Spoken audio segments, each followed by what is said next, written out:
Telangana BJP అధ్యక్షుడి ఎంపిక వాయిదా పడుతోంది. అలా ఎందుకు జరుగుతోందనేదే పెద్ద ప్రశ్న. ఒక పోస్టుకు 25 మంది ఆశావాహులు ఉన్నప్పటికీ ఇంతవరకు స్టేట్ ప్రెసిడెంట్ నియామకం జరగలేదు.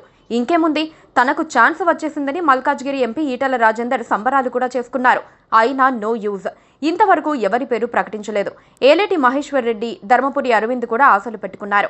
ఇటీవలి మాజీ ఎమ్మెల్సీ రామచందర్రావు ఢిల్లీ వెళ్తే ఆయనకే అవకాశం ఇస్తున్నట్లుగా ప్రచారం జరిగింది. అయినా జాప్యం తప్పలేదు. ఎందుకంటే రాజా సింగ్ తిరుగుబాటు చేస్తారన్న భయం పార్టీలో ఉందన్నది ఇప్పుడు తాజాగా వినిపిస్తోన్న మాట. రాజా సింగ్ 3 సార్లు ఎమ్మెల్యే అయ్యారు. టీడీపీ నుంచి వచ్చిన ఫక్తు హిందుత్వవాది. 2014, 2018, 2023లో గోషామహల్ నుంచి గెలిచారు. అనేక సందర్భాల్లో అరెస్ట్ అయినా తనలో ఫైర్ తగ్గలేదని ఎప్పటికప్పుడు నిరూపిస్తూ వస్తున్నారు. ప్రస్తుత బీజేపీ అధ్యక్షుడైన కేంద్ర మంత్రి కిషన్ రెడ్డి అంటే ఆయనకు పడదు. పైగా రాజా సింగ్ కు పార్టీలో కొందరి పరోక్ష మద్దతు ఉందని వార్తలొస్తున్నాయి.